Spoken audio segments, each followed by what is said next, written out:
Buen día. En la clase teórica de hoy nos vamos a hacer una pregunta. ¿Qué son las vitaminas? Nosotros hasta el momento habíamos hablado de glúcidos, lípidos, proteínas y también ácidos nucleicos. Las vitaminas son compuestos químicos indispensables que nuestro cuerpo necesita para llevar a cabo una serie de reacciones químicas que permiten así al organismo nutrirse de forma adecuada. En el siglo XIX se conocía la existencia de los glúcidos, lípidos, proteínas y la presencia también de sales minerales, como así también el agua, en donde estaban disueltos, pero también ellos observaron que había algunos factores nutritivos que eran necesarios, pero que los factores nutritivos accesorios. En el siglo XX, ellos descubrieron, los investigadores descubrieron un compuesto que le denominaron amina vital o vital amine. Por lo tanto, el nombre de esos nuevos compuestos que encontraron se denominaron vitaminas, que tienen diferentes características en sus moléculas. No son todas iguales. ¿Cuáles son las propiedades generales de estas vitaminas? Son compuestos orgánicos con una estructura muy variada y simples.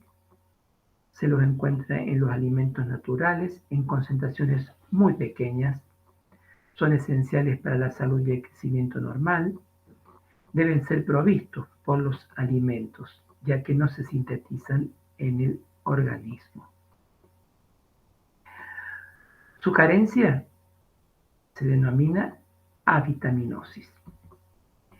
¿Cuáles son las funciones de las vitaminas? Las vitaminas no desempeñan funciones plásticas ni energéticas, o sea, no desempeñan funciones estructurales ni funciones energéticas, como las estructuras o las macromoléculas que habíamos estudiado hasta el momento. Su acción se asemeja a la de catalizadores, hormonas y otros reguladores metabólicos. Muchas vitaminas integran sistemas enzimáticos como componentes de las llamadas coenzimas. Las vitaminas se dividen en dos grandes grupos: las vitaminas hidrosolubles y las vitaminas liposolubles. Las vitaminas hidrosolubles no se almacenan, deben ser provistas de forma regular y su exceso se elimina por orina. Allí tenemos a la vitamina B y la C. Las vitaminas liposolubles se depositan en diferentes tejidos, se eliminan de manera lenta y su exceso produce efectos indeseables. Allí tenemos a las vitaminas A, D, E y K.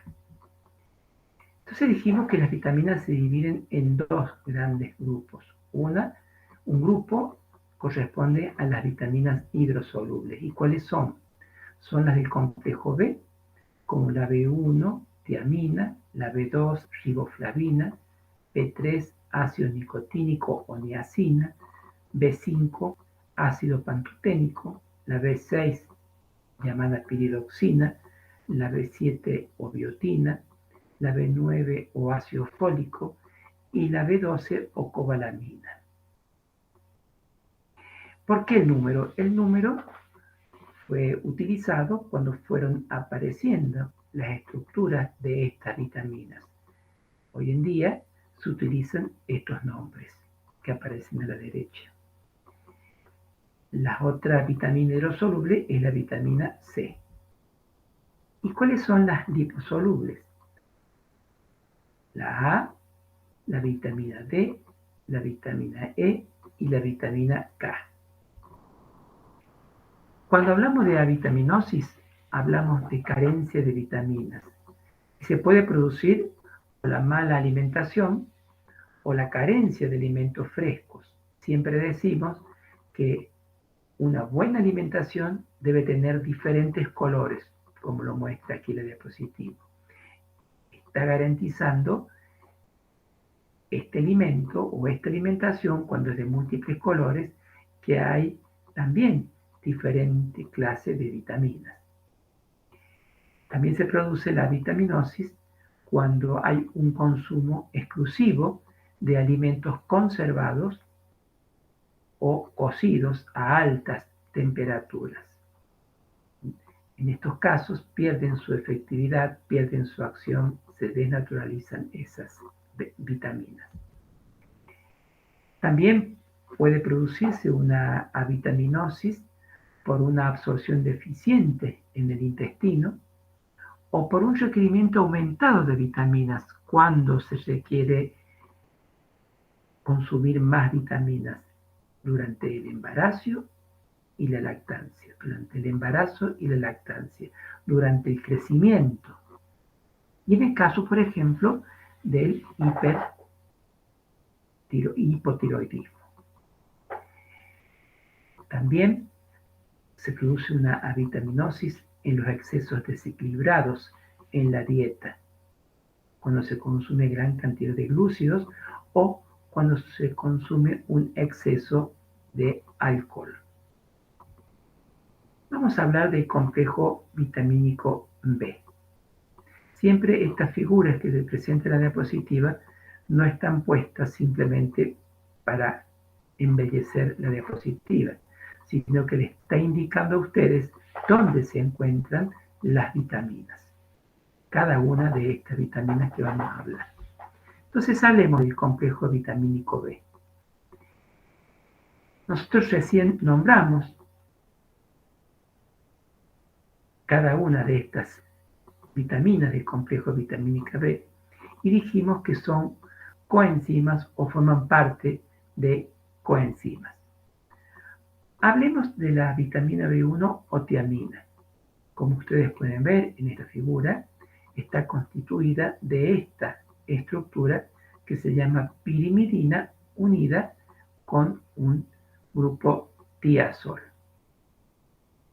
Esta tiamina es sintetizada por vegetales por acción de la luz y por bacterias y levaduras.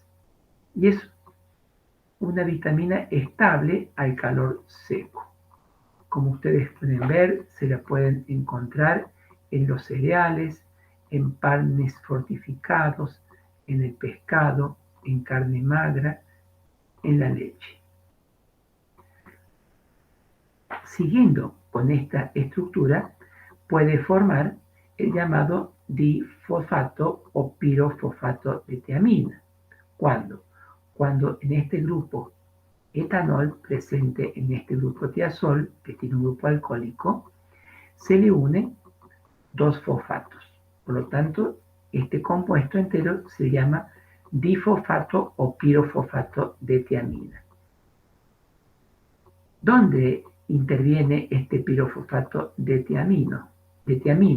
Por ejemplo, en el complejo piruvato deshidrogenasa, que ya veremos en clase subsiguiente cuando veamos metabolismo de los glúcidos, en donde el piruvato se transforma por acción de este complejo enzimático piruvato deshidrogenasa a acetil-CoA. Es necesaria la presencia de pirofosfato de tiamina para que pueda ocurrir esta reacción. O sea que participa en reacciones de descarboxilación oxidativa, como ocurre en esta reacción, en donde no solamente se forma el acetil-CoA, sino también que se forma el dióxido de carbono. Por lo tanto, en esta reacción ocurre una descarboxilación oxidativa.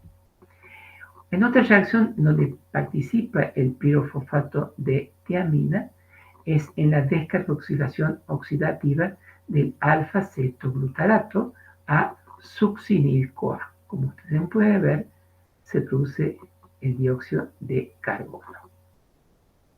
Por eso se llama descarboxilación oxidativa. Pero interviene el pirofosfato de tiamina en este complejo de alfa-cetoglutarato deshidrogenasa. También La pirofosfato de tiamina actúa como una coenzima de la transcetolasas, en donde transfiere el grupo cetol de 2 carbonos desde la cetosa a la aldosa en la ruta de las pentosas fosfato y se convierten estos dos compuestos como productos. Aquí participa también la pirofosfato de tiamina. Cuando hay deficiencia de la vitamina B1, se produce una enfermedad, el beriberi. ¿Cuáles son las consecuencias de la deficiencia de vitamina B1? Se produce fatiga, depresiones, deterioros de la memoria, disfunción cerebral, desorden del sistema nervioso central. También produce anorexia e inapetencia, o sea, falta de comer, falta de apetito. Se producen edemas y trastornos circulatorios, dificultad para respirar, taquicardia o pulso acelerado y acidosis metabólica. Y produce también trastorno neurológico. Hablemos de la vitamina B2 o de la riboflavina. Esta molécula está constituida por un anillo llamado anillo de isoalosacina, que tiene 2 grupos metilos, y en nitrógeno de uno de los anillos se une un grupo ribitol. Un grupo ribitol que es un polialcohol derivado de la ribosa. Esta riboflavina, en la cual se encuentra en los cereales, en las nueces, en la leche, en huevos, en vegetales de hojas verdes, en carnes magras, en tomate, en zanahoria, es estable al calor y se degrada por exposición a la luz. Ustedes vean la estructura de esta vitamina B2 y en esta van a poder ver que va a ser la precursora, esta vitamina B2, de esta coenzima llamada flavina mononucleótido, que seguramente en biología la podrían haber visto, que tiene un grupo fosfato en el carbono 5. O también puede dar origen a la flavina adenina dinucleótido. Como ustedes pueden ver, a esta estructura se le unen 2 fosfatos, la ribosa y la adenina. Todo esto se denomina adenosilfosfato. Por lo tanto, el compuesto entero se denomina flavina adenina dinucleótido. Estos dos, la flavina mononucleótido y la flavina adenina dinucleótido, actúan como grupos prostéticos en diversos sistemas enzimáticos. La flora bacteriana del intestino grueso sintetiza a la riboflavina y por lo tanto esta riboflavina integra estas 2 coenzimas nombradas. Entonces hablamos de estas 2 coenzimas y en dónde participan estas coenzimas en el ciclo de Krebs. Por ejemplo, de succinato a fumarato por acción de la succinato de deshidrogenasa y en presencia de la coenzima FAT que se reduce.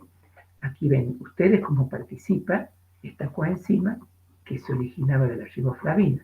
También FAT participa en esta reacción de acil-CoA a la trans-enoil-CoA o coenzima A por medio de una acil-CoA deshidrogenasa y en presencia de FAT oxidada. Esto ocurre en el proceso de beta-oxidación de los lípidos. Hablemos ahora de la vitamina B3, o también llamada ácido nicotínico o niacina. Este núcleo del ácido nicotínico es el núcleo piridina. Ustedes pueden ver este cupo acídico Y también puede tener este grupo, se pueden reemplazar el oxidilo por el grupo amino. Por lo tanto, este va a ser el ácido nicotínico y este la nicotinamida, que es la vitamina B3. Esta vitamina es considerado como un factor preventivo de la pellagra, es estable al calentamiento y forma parte, esta vitamina B3, de estas coenzimas de oxidorreductasa, como son el NAD y el NAD-fosfato, o también llamado nicotinamina adenina dinucleótido, y la otra coenzima es la nicotinamina adenina dinucleótido fosfato. Ustedes pueden ver aquí la estructura de esta vitamina B3, tanto en el NAD como en el NAD-fosfato. Ahora, ¿dónde intervienen el NAD y el NAD-fosfato? Vamos a hablar del NAD. El NAD interviene, como recién les mostré, también en una reacción del ciclo de Krebs de isocitrato a oxalosuccinato por acción de la isocitrato deshidrogenasa, como es una reacción de oxidorreducción, interviene este NAD para reducirse. De aquí a aquí, entonces, interviene este NAD en el cual, en parte de su molécula, corresponde a la vitamina B3. También en la beta-oxidación de los lípidos interviene el NAD en la reacción de una 3L-hidroxiacil-CoA a beta-cetoacil-CoA por acción de una deshidrogenasa que es llamada beta-hidroxiacil-CoA deshidrogenasa. Ustedes pueden ver cómo interviene el NAD oxidado y luego se reduce. En la ruta de las pentosafosfatos, a partir de la glucosa 6-fosfato, interviene el NAD-fosfato, en donde se reduce y se forma el 6-fosfogluconato, y en otra reacción se forma la ribulosa 5-fosfato, en donde también interviene una NAD-fosfato. O sea que en dos reacciones se están participando el NAD-fosfato. La carencia de esta vitamina produce la llamada pellagra. ¿Qué produce la pellagra? Una inflamación de la lengua y de la mucosa bucal, produce síntomas neurológicos, cefalea, apatía, insomnio, depresión, delirios, demencia. Produce toda esta dermatitis que ustedes pueden ver, tipo collar en este caso, o sea, son lesiones cutáneas. Se produce también náusea, vómitos, acloridria, enteritis y diarreas. La otra vitamina, la B5 o ácido pantoténico, corresponde a esta estructura, a un ácido pantoico con beta-alanina. Estas dos partes de las moléculas forman el ácido pantoténico, una beta-alanina y el ácido pantoico. El ácido pantoico más la beta-alanina más el mercapto etanolamina unido a pirofosfato, a ribosa 3-fosfato y adenina forma la muy llamada coenzima A. Seguramente ustedes lo han visto en biología, la coenzima A. Fíjense ustedes, adenina, ribosa 3-fosfato, el pirofosfato, el ácido pantoico, la beta-alanina y la mercaptoetanolamina. O sea que la vitamina B5 o el ácido pantoténico forma parte de la coenzima A. La vitamina B5 es descompuesta por el calor, los ácidos y los álcalis o sustancias alcalinas. La coenzima A desempeña un papel importante, central, en el metabolismo de los carbohidratos y de los lípidos.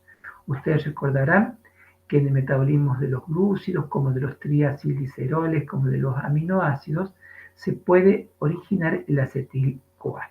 La glucosa por la vía glicolítica aeróbica se forma acetil-CoA. Las grasas por beta-oxidación se puede producir acetil-CoA y a partir de los aminoácidos por un proceso de deaminación y oxidación se produce también el acetil-CoA. Ustedes pueden ver cómo aquí participa la coenzima A, se forma la coenzima A, está interviniendo la coenzima A en esta reacción, por acción de la tiolasa se forma la beta-cetoacil-CoA y esta beta-cetoacil-CoA se va a dividir en dos moléculas, se va a transformar en dos moléculas, en acil-CoA de dos átomos de carbono menos y un acetil-CoA. Este proceso ocurre en la beta-oxidación, lo vamos a ver con detenimiento cuando veamos el metabolismo de los lípidos, el proceso de beta-oxidación. Pero simplemente les quiero mostrar la presencia de la coenzima A como esta que les mostré recién. La coenzima A participa en esta reacción. Y ese acetil-CoA que se formó a partir de estas vías de glucosa, triacilglicerol y aminoácidos, se forma el acetil-CoA, pero en ese acetil-CoA interviene esa CoA. Con respecto a la vitamina B6 o piridoxina o piridoxal, o también llamada adermina, tiene esta estructura: piridoxina, piridoxal, es diferente el carbono aquí tiene un alcohol, aquí no, es reducido. O la piridoxamina, como ustedes pueden ver aquí. Son tres moléculas muy similares. Aquí el grupo alcohólico fue reemplazado por un grupo amina. Esta vitamina es resistente al calor, sensible a la luz. El piridoxalfosfato es una coenzima de 140 enzimas. Fíjense ustedes, es una coenzima, participa este compuesto como coenzima, como cofactor de 140 enzimas que participan en el metabolismo de aminoácidos y de lípidos, en la síntesis del hemo, que es constituyente de la hemoglobina, en sistemas inmunitarios y otras vías.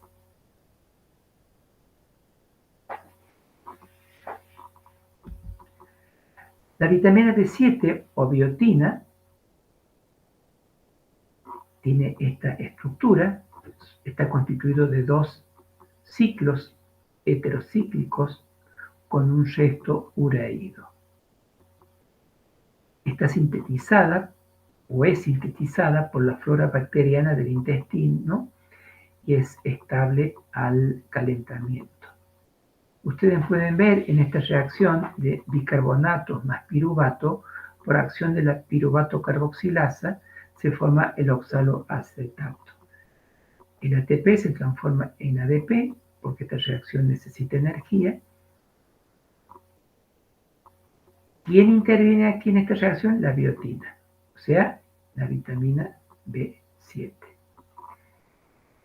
La biotina actúa como coenzima de 5 carboxilasas, esta es una, la piruvato carboxilasa, modula la expresión génica, interviene en la multiplicación celular, interviene en la regulación de la síntesis de inmunoglobulinas.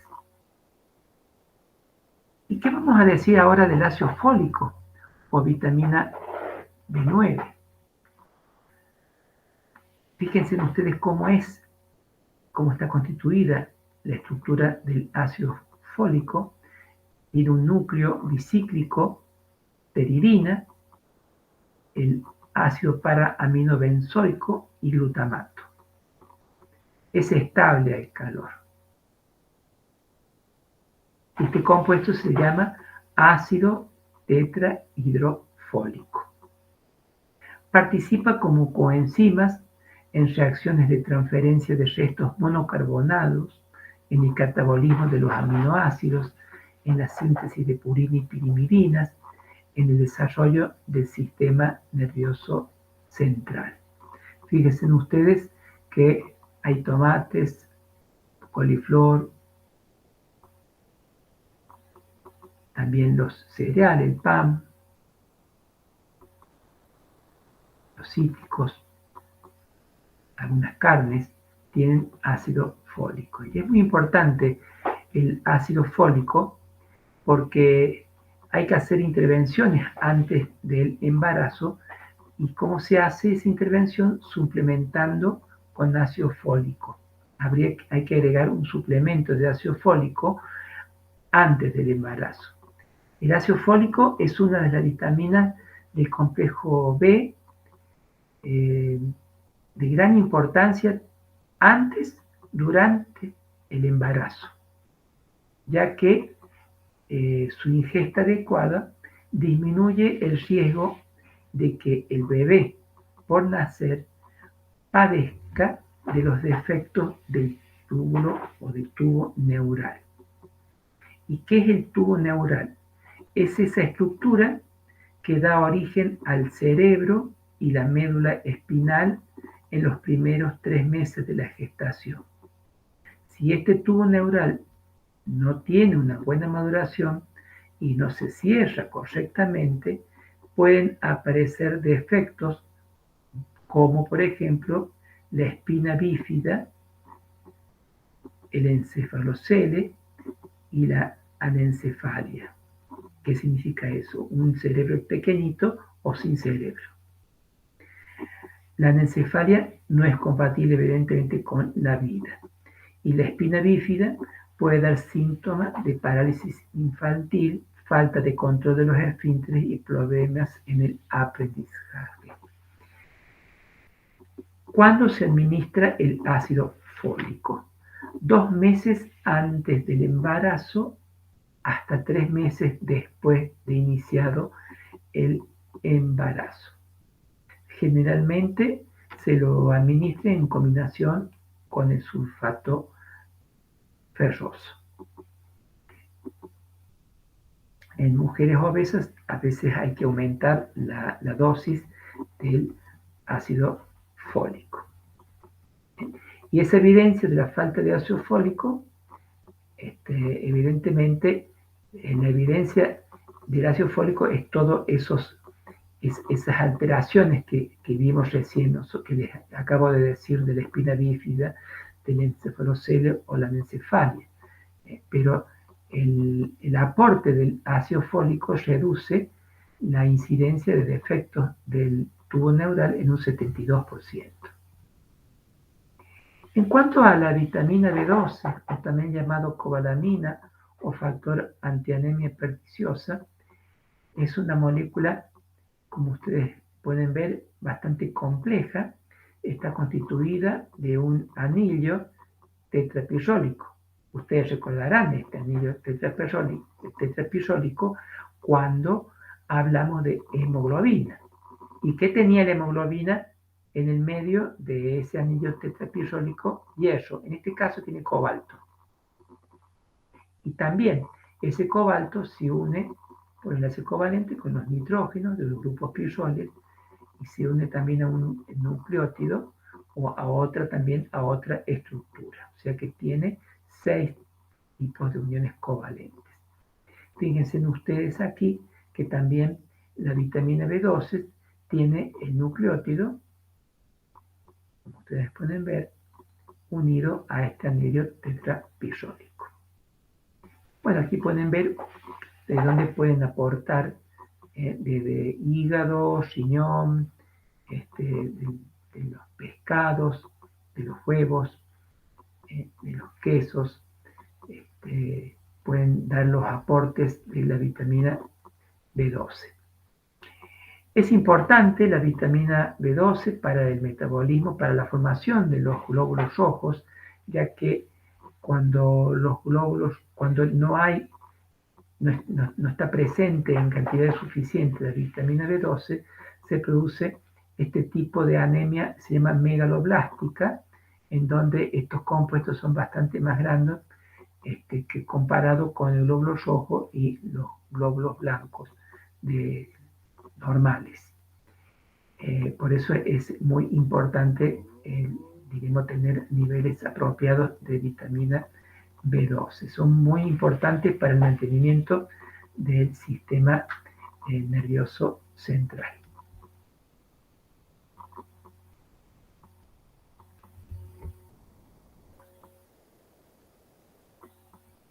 Bueno, ustedes pueden ver en esta reacción que se produce del propionil-CoA a D-metilmalonil-CoA, y esto ocurre porque cuando los ácidos grasos tienen carbonos impares en su cadena, queda, como la beta-oxidación es cada 2 carbonos, cuando es impar queda esta molécula que se llama propionil-CoA, y a través de una carboxilasa se forma la D-metilmalonil-CoA, que produce una forma racémica. Tenemos la L-metilmalonil-CoA, y que por una mutasa se forma el succinil-CoA.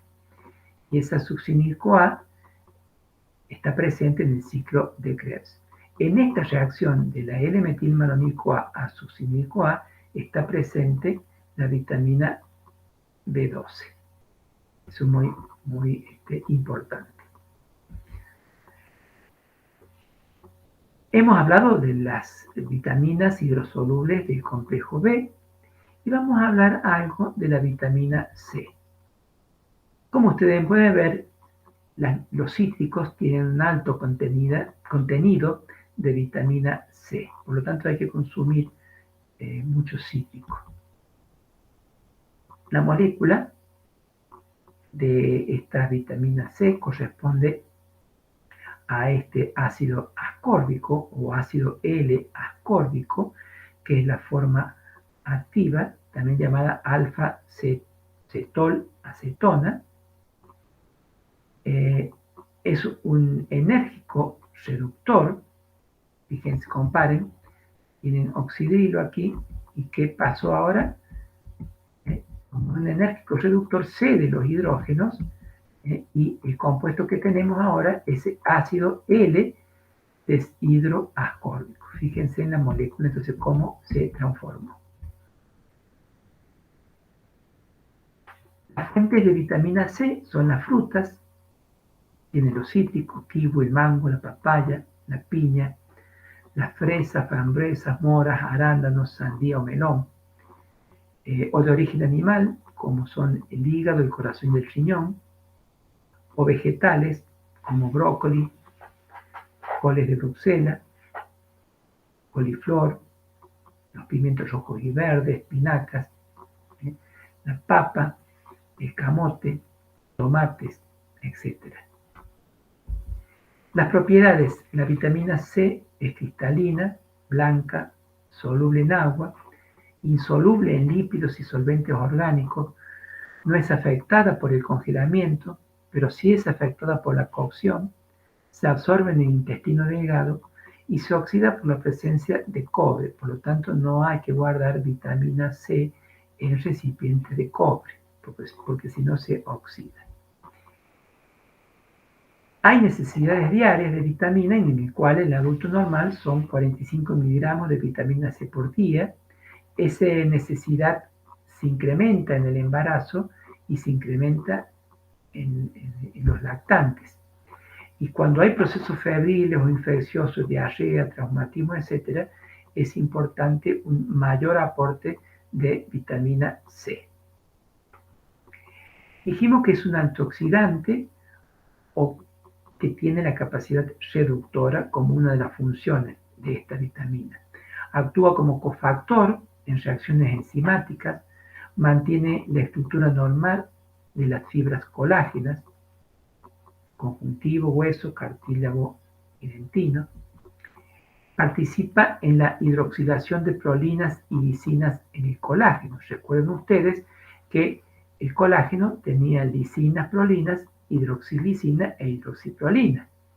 Entonces, esta vitamina C participa en la hidroxilación de esas prolinas y lisinas. También participa en la síntesis de neurotransmisores y la de hormonas, como son las catecolaminas y la serotonina.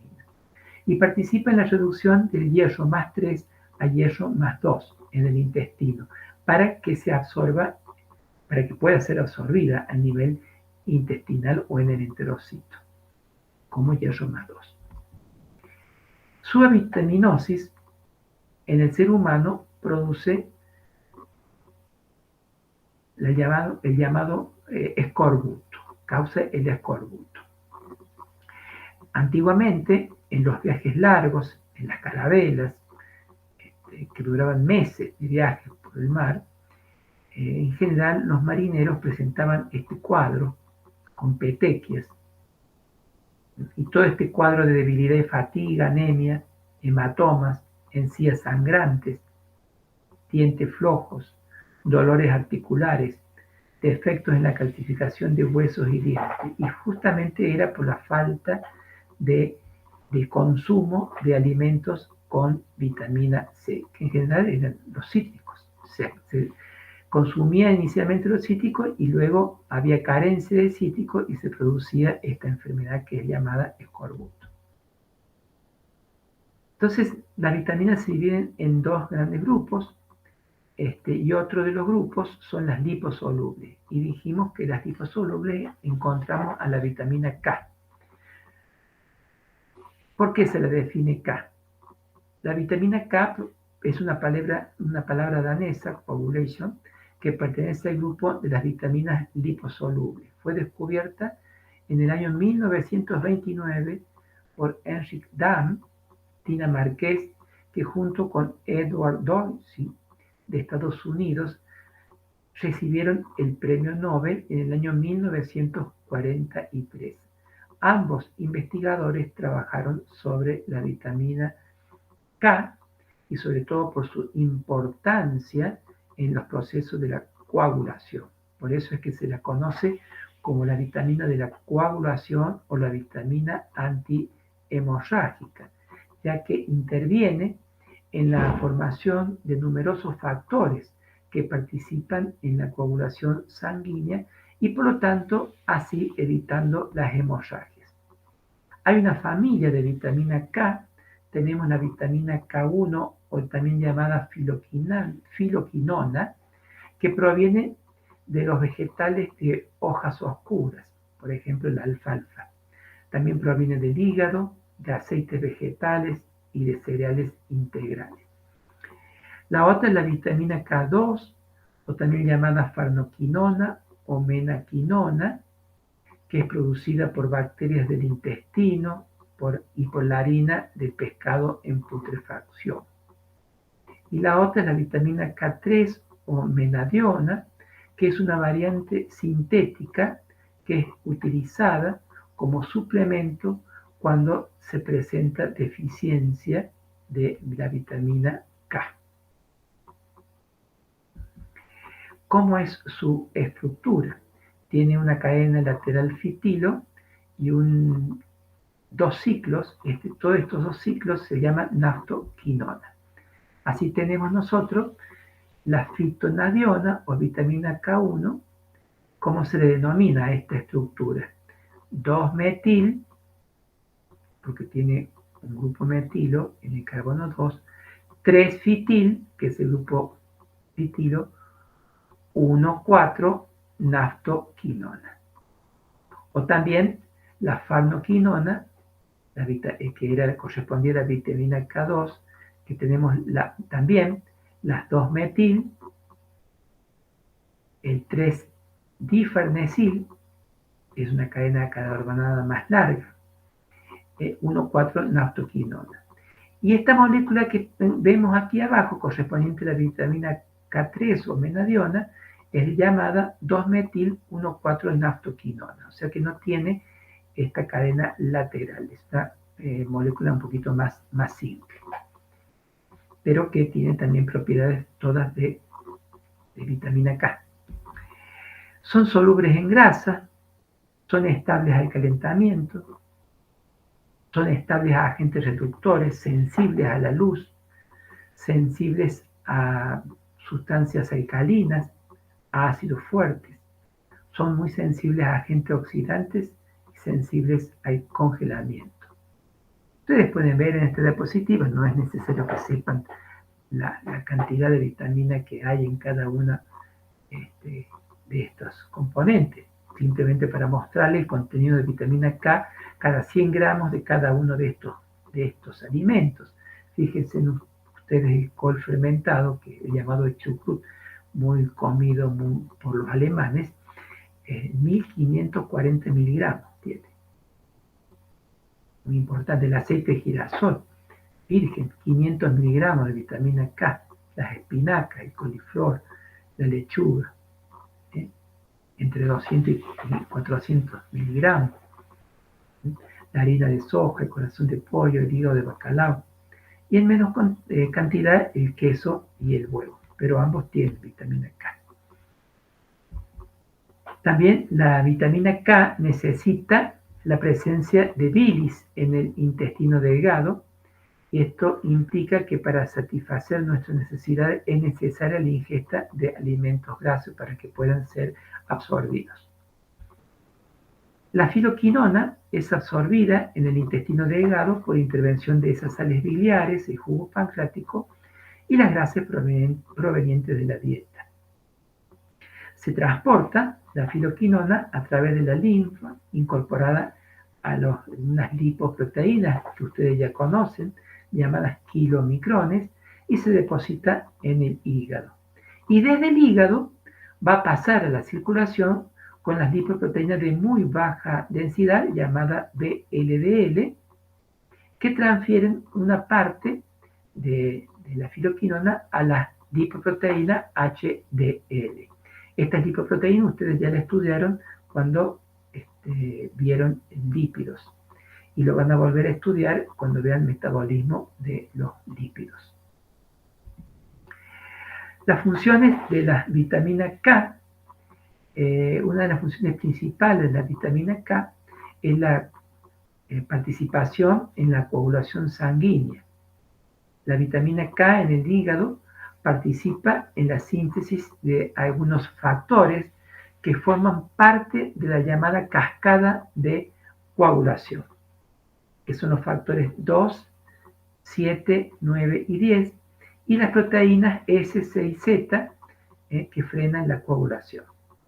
La cascada de la coagulación es una serie de eventos que ocurre en el organismo a fin de detener la hemorragia de los vasos sanguíneos dañados a través de la formación del coágulo.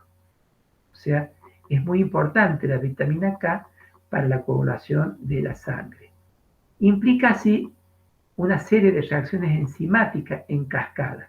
Intervienen 12 proteínas, fosfolípidos de membranas celulares y los iones calcio.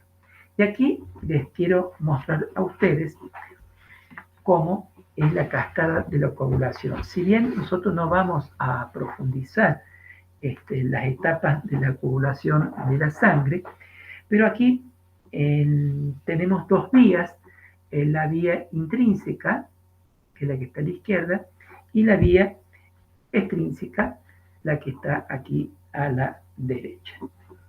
Y aquí, ¿cuándo ocurre la vía intrínseca? Comienza esta vía intrínseca cuando la sangre entra en contacto con una superficie no fisiológica, o sea, una superficie que sea distinta del endotelio vascular. O sea, se puede lesionar la pared de un vaso o la lámina basal del vaso o fibras colágenas que van a proveer el medio de iniciación de este proceso de coagulación. ¿Cuáles pueden ser esos materiales no biológicos? Puede ser un vidrio, por ejemplo. Un vidrio puede desencadenar esta vía intrínseca. Y es así como el factor 12 se activa por medio de la calicreína, el quininógeno, y este factor 12 activado va a permitir la activación del 11, y ese factor 11, por la presencia de calcio, se activa el factor 9, y ese factor 9, en presencia de fosfolípidos, de un factor 8 activado y de calcio, hace que el factor 10 se active. Entonces estamos aquí en el medio, con el factor 10 activado. Ese factor 10 luego va a seguir la vía para la formación del coágulo. Antes de explicar esta segunda parte, quiero hablar un poquito de la vía extrínseca, cuando ocurre. Cuando la sangre entra en contacto con tejidos lesionados o se mezcla con los extractos tisulares, se genera rápidamente el factor 10A. ¿Y cómo lo hace? Lo hace cuando el factor 7 se activa por acción del factor 3 más calcio, y este factor 7, junto con el 3 y con calcio, hace que el factor 10 se active como factor 10 activado. Entonces estamos aquí, la vía intrínseca y la vía extrínseca. Hemos llegado a un punto de conexión que es el factor 10 activado, y este factor 10 activado, en presencia del factor 5 activado, con fosfolípidos y calcio, permite que la protrombina se transforme en trombina. La protrombina es el factor 2 y la trombina es el factor 2 activado, que hace que el fibrinógeno o factor 1 se forme fibrina, que es el factor 1 activado. Y el factor 13 activado permite que se produzca un cross-linking o un entrecruzamiento de las fibrinas, formando así el coágulo y evitando así la hemorragia. Entonces aquí les he nombrado que el factor 2, el 7, el 9 y el 10, cada uno con su nombre, el 2 llamado protrombina, el 7 proconvertina, el factor 9 o factor Christmas, el factor 10 o factor Stewart-Prower. Para la síntesis de estos factores es indispensable la vitamina K. Fíjense en ustedes que la vitamina K, si no está presente, no solamente no se sintetizan o se sintetizan mal estas proteínas, sino que hay un factor que es el 9, que es llamado factor Christmas. Veamos aquí arriba el factor Christmas. La ausencia de este factor Christmas o el 9 está ligado el gen al cromosoma X, que produce la hemofilia B. Hay otras hemofilias por ausencia del factor 8 o del 11, como son la A y la C, pero fíjense ustedes que el factor Christmas es indispensable de la presencia de la vitamina K. No solamente que puede ser ligado a su ausencia ligado al sexo, sino también que por más que no se produzca una enfermedad ligada al sexo, si no está presente la vitamina K, tampoco se sintetiza. Entonces ustedes pueden ver en forma general aquí cómo son las cadenas, la vía intrínseca, la vía extrínseca. Como pueden ver aquí, recién les nombré, ¿no es cierto?, el factor 2, 7, 9 y 10. Entonces aquí tienen ustedes el factor 2, tienen el factor 7, el factor 9 y el factor 10, que la síntesis de estas proteínas que están con un círculo rojo depende de la presencia de la vitamina K. Pero pueden ver aquí, presente aquí, el factor 9, que puede producir también hemofilia B ante la falta de este factor, de la síntesis de este factor, Ustedes pueden ver aquí la proconvertina al inicio de la vía extrínseca. El factor 10, que es muy importante, que hace el comunicante entre ambas vías. El factor 2 es la protrombina. ¿Ya? Son factores muy importantes esto, que depende de la presencia de la vitamina K. Se puede producir la carboxilación del metilo en la posición beta de un aspartato o en el metilo en posición gamma de un resto glutamato. Aquí les muestro glutamato. Este es un aminoácido. Ustedes recordarán el glutamato. Y aquí en el carbono, este es la alfa, beta, gamma. En el gamma puede ocurrir ¿qué? Una carboxilación. Para que ocurra esta carboxilación, participa la carboxilasa, interviene el bicarbonato, el oxígeno.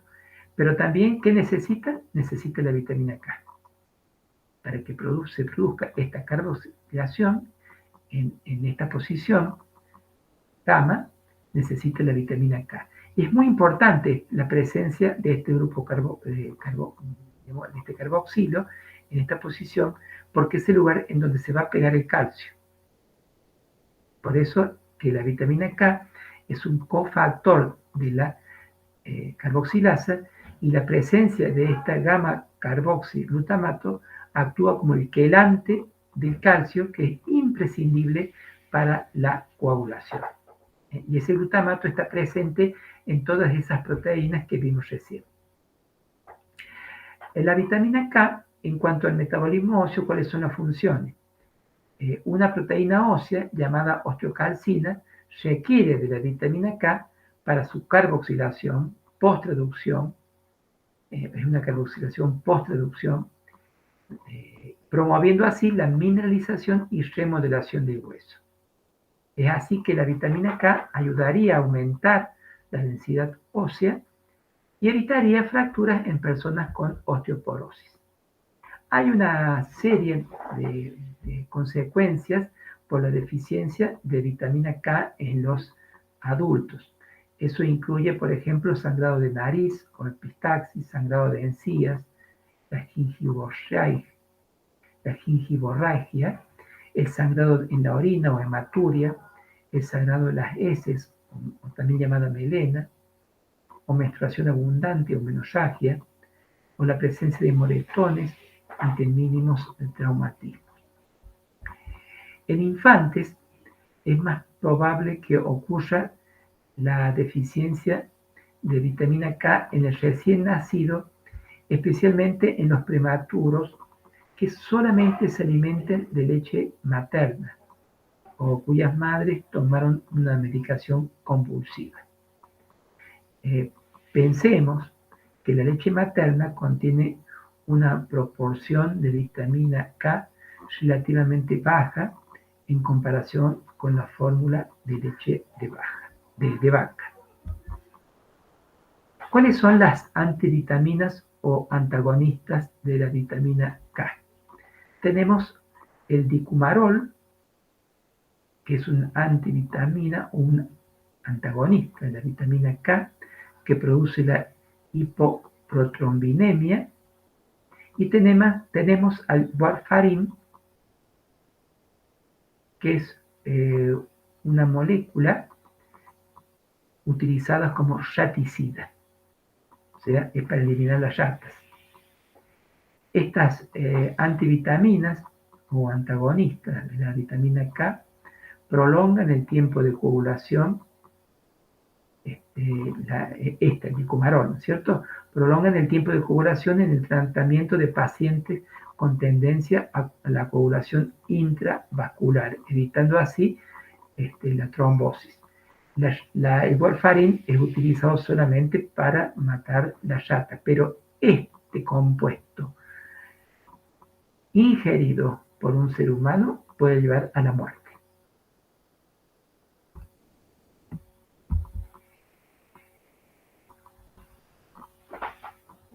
Al hablar de la vitamina K, también tenemos que hablar de este investigador llamado Paul Morawitz, que hace más de 100 años que él había iniciado sus estudios en la coagulación de la sangre, y entre 1904 y 1906 él publicó varios estudios que resumieron todo lo que él conocía acerca de la coagulación hasta ese momento.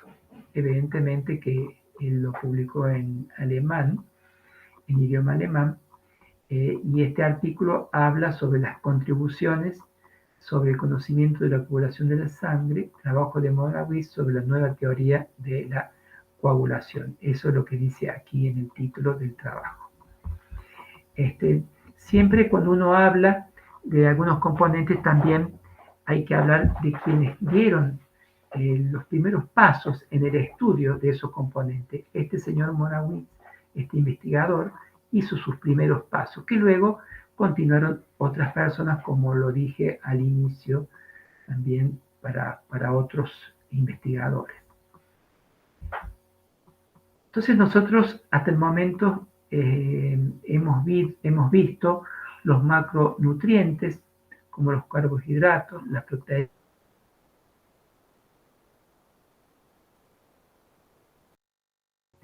los seres vivos, y los micronutrientes. Entre los micronutrientes tenemos las vitaminas que hoy hemos hablado y muchos minerales. Todos estos, tanto micronutrientes como macronutrientes, constituyen los alimentos. Y hay que mantener una buena alimentación para un buen desarrollo y un buen crecimiento. Así que bueno, nosotros hemos llegado hasta aquí, y vamos a continuar estudiando diferentes moléculas y los metabolismos en clases sucesivas. Así que les agradezco su atención.